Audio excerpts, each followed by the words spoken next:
আলহামদুলিল্লাহ আমার বাসার সবাই হাজি, সবাই হজ করেছেন, আমি নিজে যেমন উমরা করেছি। সো আপনি বুঝতেই পারছেন। আপনারা উনাকে কেউ গালি দিয়েন না, উনি দিনে রাতে 2 বেলা হজ করে বেড়ায়, এই জন্য পাসপোর্টে সব লেখা ওনার পায়ে এবং বগলে লিখে রেখেছে, যাতে এয়ারপোর্ট থেকে ওনার পাও কাঁধে নিয়ে সুন্দর করে চেক করতে পারে। এখন আপনাদের প্রশ্ন যে ওনার প্যান কোথায় গেল? উনি মানবতার এতটাই জামা কাপড়ওয়ালা যে রাস্তা দিয়ে একজন হেঁটে যাচ্ছিল, তার পরনে প্যান্ট ছিল না, সে শুধু একটা আন্ডার প্যান্ট পরেছিল। সে তার নিজের প্যান্ট খুলে তাকে দান করেছে। এবং আর একটা কথা ভাবতে পারেন যে তার জামার হাতা কোথায় গেল। আসলে আমার মতো যারা গরিব আছে, দেখছেন আমাদের জামার হাতা নাই, ঠিক তেমনই উনি নিজের জামা ছিঁড়ে হাতাটা দান করে দিয়েছে। উনি হজ করেছে, এটাও প্রমাণ। উনি মানবতার জামা ফেরিওয়ালা, মানে জামা কাপড় দিয়ে বেড়ায়, এটাও প্রমাণিত হলো। আপনারা কেউ ওনাকে ঘাড়ে ঠিয়েন না, না হলেও আপনাদের পাপ হবে, কারণ উনি হাজি পরিবারের মেয়ে। কপালে দাগ পড়ে গেছে, আপনি তো সেল সেলায় বেচতে যাইবেন।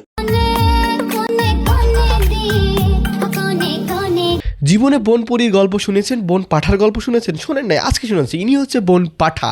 আর এই বন পাঠার সামনে দিয়ে যদি কোনো মেয়ে মানুষ যায়, তাহলে এর জঙ্গল থেকে ছোট্ট একটা অ্যানাকোন্ডা ফুঁচে উঠবে, ঠিক হাউন আঙ্কেলের মতো। হাউন আঙ্কেলের যেমন ছোট্ট একটা অ্যানাকোন্ডা ছিল, এরও ছোট্ট একটা অ্যানাকোন্ডা আছে।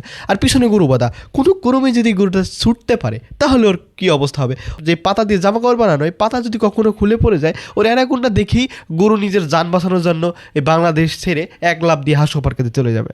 সঠিক বলেছেন। আপনারা জানতেন স্কুলে কি দেওয়া হয়? শিক্ষা? না না না, আপনাদের আবেগের উপর মুইতা দেন। এখন স্কুলে শেখানো হয় ঠিকঠাক।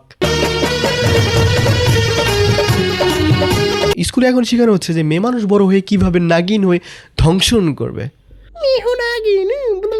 বাবারে কোমর আর হাড় ভাঙা শব্দ হতেছে, নাচের তালে তালে সার নাড়াচ্ছে হাত, এখন আস্তে করে সার দিয়ে দিলে একটা পাদ। ইনি শিক্ষক।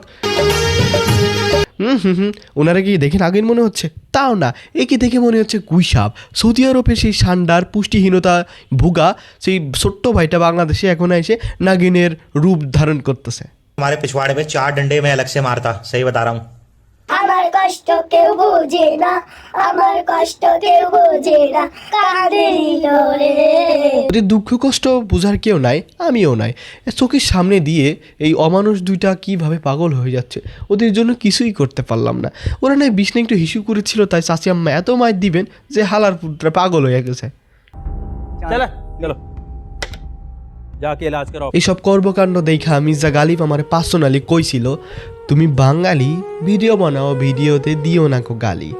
কারণ এরা ভিডিও বানায়, পাছাই নেমে গিয়েছে মস্তিষ্ক, মাথা এদের খালি। যাই হোক, আমি আবারও বলতেছি, দিব না গালি। যারা নতুন সাবস্ক্রাইব করবেন।